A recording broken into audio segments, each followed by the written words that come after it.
The first time I watched somebody die and then stand back up was on a Tuesday morning at the Miller grocery store. Old Mrs. Henderson collapsed near the canned goods, her basket of peaches rolling across the linoleum floor. Her heart had finally given out after 87 years of faithful beating. Except it hadn't. As Frank Miller reached for the store phone to call an ambulance, Mrs. Henderson's eyes fluttered open. She pushed herself up, brushed off her floral dress, and picked up her scattered peaches as if nothing had happened. Everyone stared, and no one spoke. And that was 3 years ago. I'm David Morton, and before all this, I was just a high school chemistry teacher, following in my father's scientific footsteps, but with none of his ambition. My students used to joke that I could make even the periodic table sound boring. Now I spend my days teaching teenagers who can't die, watching them conduct increasingly reckless experiments because they know there won't be consequences. Last month, Jason Cooper drank hydrochloric acid on a dare. He spent 6 hours regenerating his esophagus, but he was back in class the next day, grinning like it was all a game. I remember watching my dad in his own laboratory as a child, his face illuminated by bubbling beakers and humming machines. He'd work late into the night, muttering about cellular regeneration and temporal stasis. My mother would bring him coffee, her smile strained with worry. "Your father's going to change the world," she'd tell me, but even then, I heard the fear behind her pride. I chose teaching because it felt safe, predictable. The irony of that choice haunts me now. The classroom itself has become a museum of immortality. The back wall, once pristine white, is now stained with impossible chemical reactions. Purple splatters that should have eaten through the plaster. Scorch marks from experiments gone wrong. My students treat their bodies like disposable lab equipment. Last week, Sarah Martinez volunteered to demonstrate acid-based reactions by letting hydrochloric acid drip onto her palm. The class watched, fascinated, as her flesh dissolved and reformed, like a grotesque time-lapse video on repeat. I had to end class early that day. Not because of Sarah, she was fine, of course, but because I couldn't stop thinking about how my father would have viewed this scene. Not with horror, but with clinical satisfaction. The transformation extends beyond just the people. Birds cycle endlessly overhead, never landing, never tiring. The fish in Miller's Pond swim in perfect geometric patterns, their scales gleaming with an unnatural blue sheen. Even the insects move differently now. Ants marching in precise squares, bees hovering in synchronized swarms that pulse like a single organism. Nature itself seems to be learning our new dance of perpetual existence. Maple Falls used to be known for its autumn colors and the annual harvest festival. Now we're famous for other reasons. News vans camp at the town's limits, but they never get their story. Anyone who comes in to investigate either leaves confused or doesn't leave at all. The FBI showed up once, 3 agents in dark suits. They're still living here, living in the old Baker house, their eyes as vacant as everyone else's. Their investigation reports read like love letters to our miraculous town. The town's architecture has started to reflect our new reality as well. Nobody repairs their homes anymore. Why bother when nothing truly breaks? The Petersons' roof collapsed last winter, but they just live around it, watching snow fall directly into their living room. The snow never melts, just piles up, pristine and eternal. A reminder that even the laws of thermodynamics have given up on Maple Falls. Downtown, the clock on the courthouse towers stopped at 3:47, its hands frozen in place like everything else. And sometimes, I swear I can hear it trying to tick, straining against whatever force holds our town in stasis. The physical changes are subtle but unsettling. Gardens don't die anymore, they grow wild and tangled, plants refusing to complete their natural cycles. Pets stay puppies and kittens, frozen in eternal youth. Even the seasons feel wrong. Leaves turn brown but never fall, stuck in an endless autumn. Now, since that first incident, I've watched 14 car crashes, 3 drownings, and one particularly nasty fall from the water tower. Not a single death, just people walking away with confused smiles and shaky laughs, their bones knitting back together, their wounds sealing shut like zippers. I know why. You see, the answer sits in my desk drawer, wrapped in 30 years of guilt and a manila envelope. The letter is addressed to Dr. James Morton, my father, postmarked 2 weeks before he vanished, before the miracle began. The trials are successful, it reads. Compound B731 shows complete cellular regeneration in human tissue. Side effects minimal. Proceeding with Phase 2, water supply integration. My father's signature is a hasty scrawl at the bottom, the ink bleeding through the paper like a confession. The town's population has remained stable at 2,847. No one has moved away since the miracle began, but they couldn't, not without raising suspicions. Almost no one has moved in either. We're trapped here in more ways than one. I'm the only one who really knows the truth, that our town's immortality isn't a blessing from God or a statistical anomaly. It's the result of my father playing God with our water supply, turning us all into unwitting lab rats for his immortality serum. But here's the real horror, the thing that keeps me awake at night, staring at my ceiling fan as it cuts shadows across the walls. The serum doesn't just prevent death, it traps you in the moment before death, again and again and again. You see, Mrs. Henderson, she feels that heart attack every single day, right before her cells regenerate. Tommy Burke, who drove his truck off of Preston Bridge last summer, he drowns for 30 seconds every morning when he wakes up, gasping and clawing at phantom water. And I've watched them all, these neighbors of mine, living their endless lives with painted-on smiles, pretending they don't feel the echo of their deaths playing on repeat in their bodies. They go to church on Sundays, have barbecues on the 4th of July, and they thank God for their miracle. While behind closed doors, they writhe in private agony. I recognize the coffee stains on the corner, my father's signature blend of Colombian dark roast. The paper still held a faint trace of his aftershave, that sandalwood scent that used to fill his study. These mundane details felt like anchors to who he used to be, before his obsession consumed him, before it consumed us all. And as I read, I could almost hear his voice growing more desperate with each word, finally understanding the magnitude of what he'd done. Last week, something changed. I found another letter. It was wedged behind my father's old filing cabinet when I was finally cleaning out his home office, a space I avoided for 3 years. The paper was newer, dated just days before his disappearance.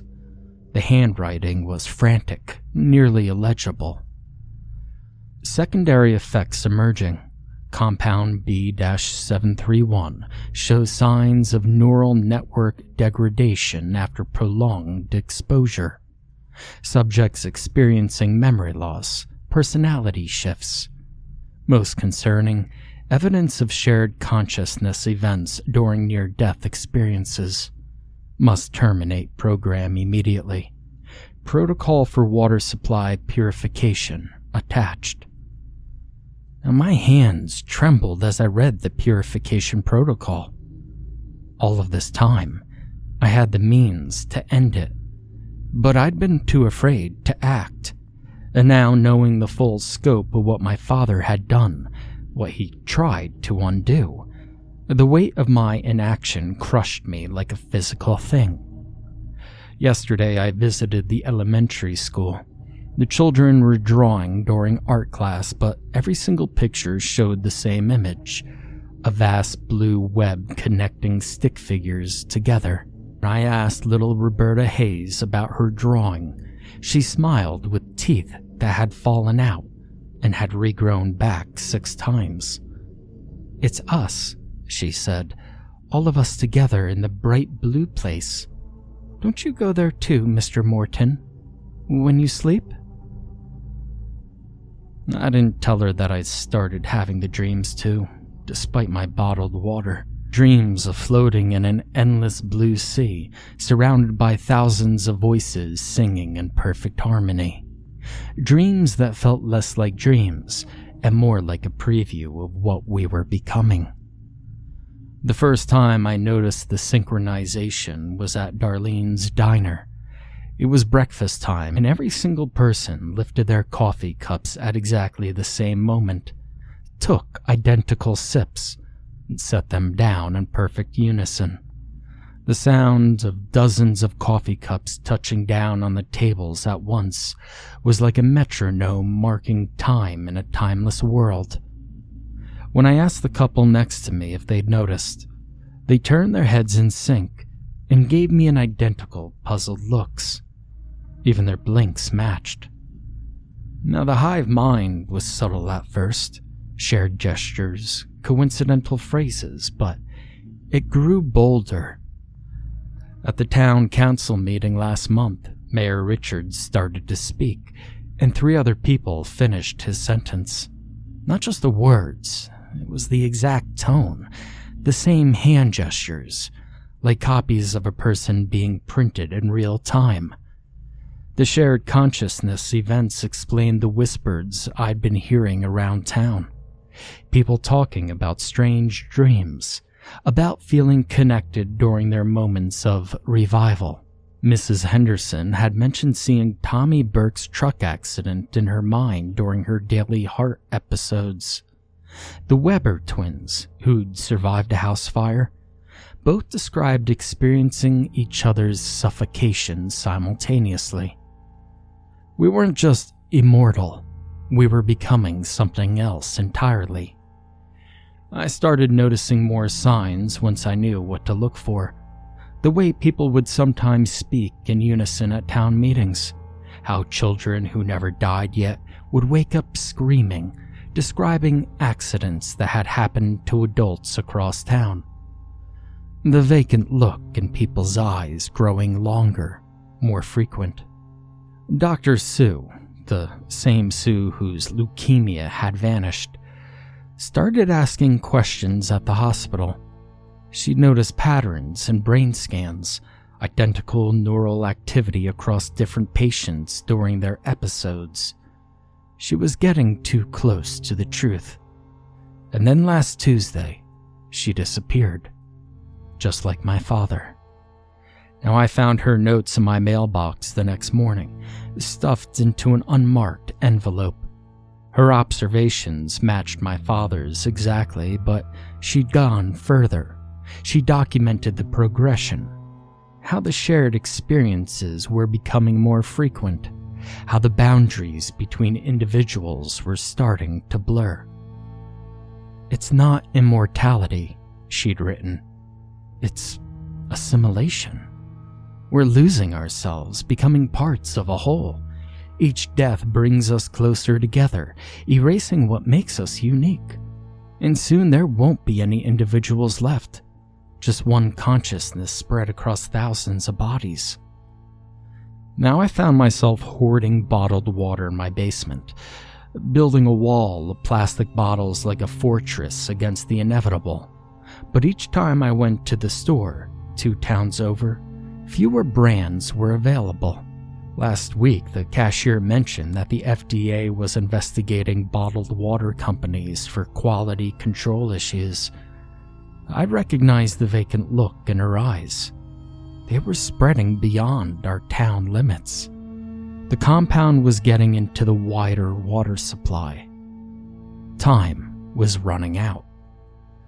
The town's weekly prayer meeting that Sunday was different. Pastor Mike's sermon focused on unity, on becoming one with God's plan. The congregation swayed in perfect synchronization when they sang. It wasn't just their voices that were harmonized either. It was their breathing, their movements, even their blinking fell into perfect rhythm. The maintenance room was a maze of pipes and gauges, all labeled in my father's precise handwriting. He'd planned this for years, meticulously preparing the infrastructure for his grand experiment. Each pipe was color-coded, red for untreated water, blue for the compound, silver for the finished product. They twisted around each other like the strands of a DNA helix, appropriate, given what they were designed to modify. The compound's storage tank pulsed with an inner light that made my eyes hurt, and looking at it was like staring into an alien sun. The liquid inside moved wrong, swirling against gravity, reaching out toward me like it recognized its maker's sun. I found myself moving closer, mesmerized by its glow, until my forehead nearly touched the glass. My reflection looked strange. My pupils had started to dilate, then contract, then dilate again, matching the liquid's pulse. I jerked away, my heart pounding. Even through thick industrial glass, the compound was trying to sync with me. Now later that night, I broke back into the water treatment plant. The security guard, old Bill Matthews, was at his post, but his eyes were unfocused, staring at nothing. He didn't move as I walked past him. The fluorescent lights hummed overhead, casting everything in a sickly blue glow that reminded me of the dreams. The facility's layout matched the diagram in my father's protocol exactly. I found the main treatment chamber, saw the faint blue glow of compound B731 mixing with our water supply. The purification sequence would take 6 hours to complete. By morning, the water would be clean. But as I reached for the control panel, I heard footsteps, dozens of them moving in perfect synchronization across the concrete floor. They moved as one. My friends, my neighbors, my mother. Their faces were serene, their movements perfectly coordinated. They spoke with a single voice using my father's words. "The integration is nearly complete," they said. "Soon there will be no more pain, no more loneliness. We will be perfect. Whole. Join us." I saw the good Dr. Sue among them, her face as blank as the others. Next to her stood my father, looking exactly as he had 3 years ago. He reached out his hand. "Son," the crowd said with his voice, "I found a way to cure death itself. Not just the body, the soul. No more separation. No more loss. Just eternal togetherness." I backed away, feeling the control panel behind me. The choice I'd been avoiding for 3 years now had found me. To end this would mean killing everyone I loved. They would age, sicken, eventually die. Real deaths this time, permanent ones. But to do nothing would mean watching them disappear in a different way, absorbed into this collective consciousness that wore their faces like masks. In that moment, I saw what would become in those eyes, a vast shimmering network of shared consciousness, beautiful in its unity but terrifying in its completeness. Each pair of eyes reflected not just the blue light, but fragments of thousands of deaths. Mrs. Henderson's heart attacks, Tommy's drowning, Sarah's dissolved flesh, all experienced simultaneously across the web of connected minds. The collective wasn't just sharing memories, it was sharing existence itself. Each moment of death and rebirth rippling through our combined minds like waves in an endless sea. My father had tried to defeat death and had instead created something that devoured individuality itself. Each resurrection pulled people further into the hive mind, each shared death experience erasing more of what made them unique. I thought of Mrs. Henderson's peaches scattering across the floor, of Tommy Burke's drowning panic, of my mother's smile, empty of recognition, of Sue's brilliant mind now consumed into the collective. The crowd moved closer, arms outstretched in perfect unison, the blue glow from the treatment chamber reflected in their vacant eyes like distant stars. I had to choose. Condemn them to death, or watch them become something inhuman. My hand had found the control panel. Sometimes mercy looks like truth. Sometimes kindness wears the face of goodbye. I entered the purification sequence. The crowd surged forward, but they were too late. The process had begun. Blue light pulsed through the treatment chamber, then faded to clear. Normal water carrying death's return to our little town. They grabbed me, their touches gentle but firm, and as they pulled me toward them, I caught a glimpse of my reflection in the treatment chamber's glass. My eyes were already beginning to change, matching theirs. I hadn't been drinking bottled water for the past week. I'd gotten sloppy, careless, or maybe deep down, I'd wanted this, to stop being the only one who knew, the only one who had to choose. The last thing I felt as myself was relief.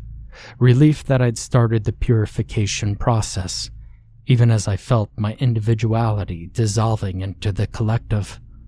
Relief that in 6 hours, death would return to our town, and with it, the precious gift of being truly, uniquely alive. The crowd welcomed me into their embrace, our embrace. The barriers between minds began to fall, but somewhere in the corner of consciousness that was still mine, I held on to one thought. In 6 hours, everyone would be free. They would live again, really live, even if that meant they would someday die. Because that's the truth about immortality. It's not about living forever. It's about making our brief, beautiful moments truly our own. As my last individual thought faded into the collective, I smiled. In the end, I'd made the right choice, even if I wouldn't be myself long enough to see it through.